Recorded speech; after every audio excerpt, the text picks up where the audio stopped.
እኛ ሴቶች ለምን እንገደላለን? ምን አረግ? እናት ሀገር እህት ሚስቱን እኮ ነው የምንኖረው። ለምንስ እንገደላለን? እኔ ስለ ሊዲያ ፍትህ ፈልጋለሁ። የኛ ሀገር ደግሞ ለቀቅ ያለ ህግ አለ።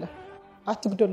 ትምህርቷን አጠናቃ ስራ ከጀመረች አንድ ወር ባልሞላ ጊዜ ውስጥ አፈቅርሻለሁ ለምን ፍቅሬን አትቀበይም የሚል ግለሰብ በአሰቃቂ ሁኔታ በአደባባይ የተገደለችው የወጣቷ ብርቱካን አሳሳቢ የሆነው የእኚህ እናት ጉዳይ ምን ላይ ነው? የልጃቸው ፍትህ ጉዳይስ ምን ላይ ደረሰ? ልጃቸውን በመግደል የተጠረጠረው አፍቃሪ ነኝ የሚለው ግለሰብ ምን ላይ ይገኛል ሚለውን ዝርዝሩን እንቃኘዋለን። ከሞዴል ቀነኒ አዱኛ ሞት ጋር በተገናኘ ድምፃዊ አንዱዓለም ጎሳ ፍርድ ቤት የሚቀርብበት ቀን ተቃርቧል። በፍርድ ቤቱ ቀጠሮ ምን ይጠበቃል? ከዚህ ጋር በተገናኘ የወጣው አዲሱን መረጃ ምን ይመስላል እንመለከተዋለን። በሰርጓ ማግስት ስለተገደለችው ስለ ሊዲያ ፍርድ ቤቱ ዛሬ በዋለው ችሎት አዲስ መረጃ አለ፣ ታደምጡታላችሁ።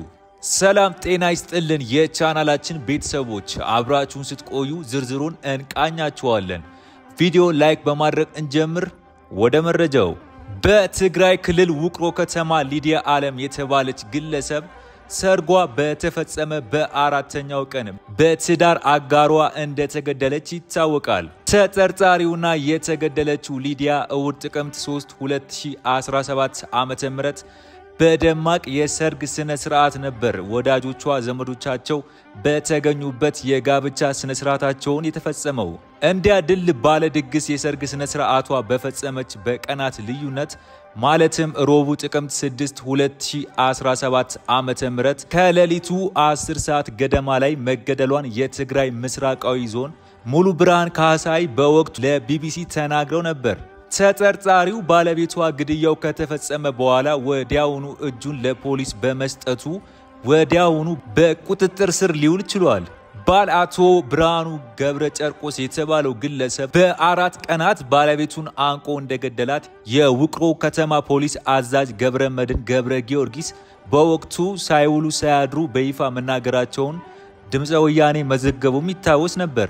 ግለሰቡ እጁን ለፖሊስ ከሰጠ በኋላ ራሱን ለማጥፋት የተለያዩ ሙከራዎች አድርጎ እንደነበረ የገለጹት ኮማንደር ገብረመድህን ፖሊስ አስፈላጊውን ጥበቃና ክትትል በማድረግ ግለሰቡ ራሱን እንዳያጠፋ ትልቅ ጥንቃቄ ሲደረግለት እንደነበረም ታውቋል። በድርጊቱ የተጠረጠረው ባለቤቷ በቁጥጥር ስር ውሎ በትግራይ ምስራቅ ዞን ማዕከላዊ ፍርድ ቤት ጉዳዩን ሲከታተል ቆይቷል። ዛሬ ፍርድ ቤቱ በዋለው ችሎት ተከሳሹ ከሚስቱ ጋር በተፈጠረ አለመግባባት አንቆ እንደገደላትና ከመሞቷ በፊትም 2 አይኖቿን በማውጣቱ ይህን ድርጊቱን በማመኑና በምስክሮችና በመረጃዎች በመረጋገጡ በሚል ፍርድ ቤቱ ውሳኔ አስተላልፏል። በወንጀለኛ መቅጫ ሕግ አንቀጽ 539(1) መሰረትም የዕድሜ ልክ እስራት የወሰነበት መሆኑን በክልሉ የሚንቀሳቀሰው የሴቶች መብት ተሟጋች ድርጅቱ ባሰራጨው መግለጫ አስታውቋል። አንድ ልጃቸውን እንዳሳደጓት የሚገልጹት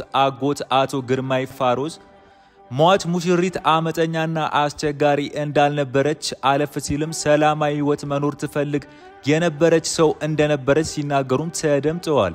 ሊዲያ ግሩም ጸባይ ነበራት። በልጅነቷ እንኳን ሰዎችን እንደ ህፃናት አትሳደብም፣ ወራዳ ቃላትን አትናገርም። በስነ ምግባሯ የታነጸች ልጅ ነች። ለእናቷ ብቸኛ ልጅ እንደነበረች የሚናገሩት አጎቷ የእናቷን አግብተሽ ውለጂ የሚለውን ቃል ለመፈጸም ትጓጓ እንደነበር ያስታውሳሉ። ያም ቢሆን ግን ነገሯ ሁሉ በሬ ካራጁ እንዲሉ ሙሽሪት ወዳ ፈቅዳ ያገባችውና ነገ ከነገ ወዲያ የልጆች አባት ይሆናል ያለችው ሰው አራጇ እርሷን በሬ ሆና ሞቷን ድል ባለ ድግስ አገባችውና 3 ጉልቻዋ 3 ቀን ሳይሞላው በሞት ተጠናቀቀ።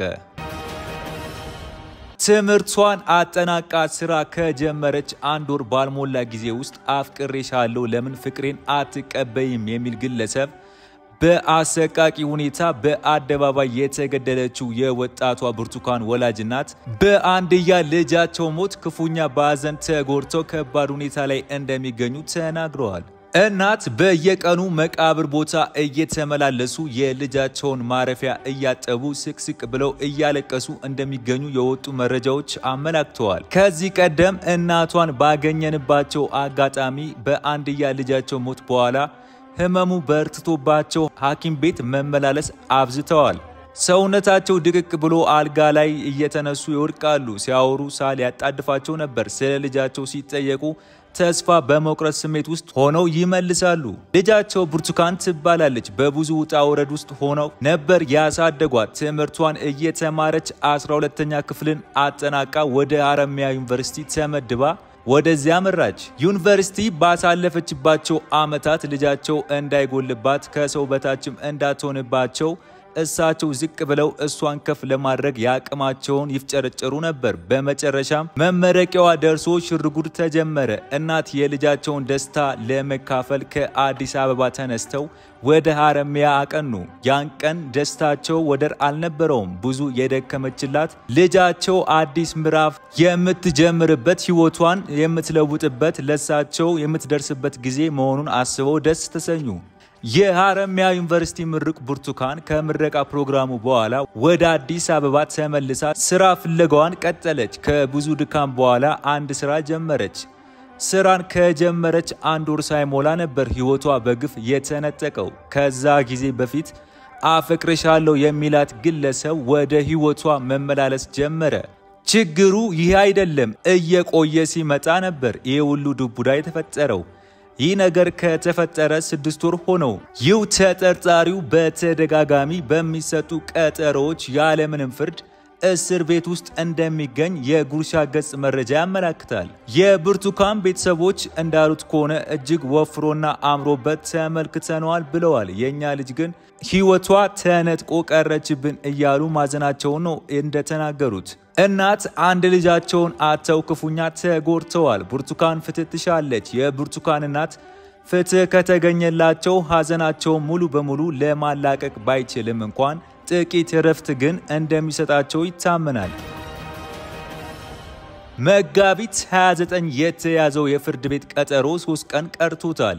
እንደ አውሮፓውያን አቆጣጠር በ2018 በኢትዮጵያ በተደረገ ጥናት መሰረት ከ4 ትዳር 3 ውስጥ ሚስት በትዳር አጋር የሚደረግ አካላዊ ጥቃት ሰለባ ነች። እንዳለመታደል ሆኖ ዓለማችን በኢእኩላዊነት የተሞላች ናት። ከእነኚህም አንዱ የጾታ ኢእኩላዊነት ነው። በአባታዊ ስርዓተ ማህበር ላይ የተመሰረተው ማህበረሰብ ወንዶች ሁልጊዜም ከሴቶች የበለጠ የተጠቃሚነት እድል እንዲኖራቸው አስችሏል። ይህም በእያንዳንዳችን ቤት ይጀምራል። ለሴት ልጆች የማይፈቀዱ ለወንድ ልጆች የሚፈቀዱ ብዙ ነገሮች አሉ። እነዚህ ነገሮች አንዳንድ ጊዜ ወንዶች አረመኔያዊ ድርጊቶችን ሲፈጽሙ እንኳን ማስተባበያ ፍለጋ እስከ ጥግ እንድንሄድ ያደርጉናል።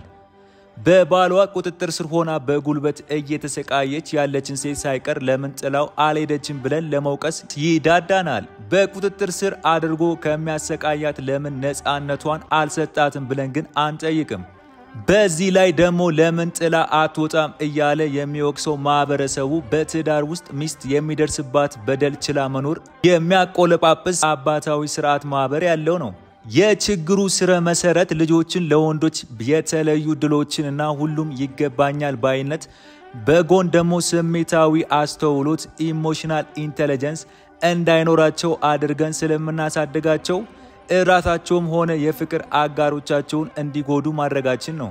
ሁልጊዜም ተጎጂን ከመውቀስ የችግሩን ስረ መሰረት አውቀን ለማስተካከል መሞከሩ የተሻለ ነው። ቀጣዩ የፍርድ ቀን 3 ቀን ቀርተውታል።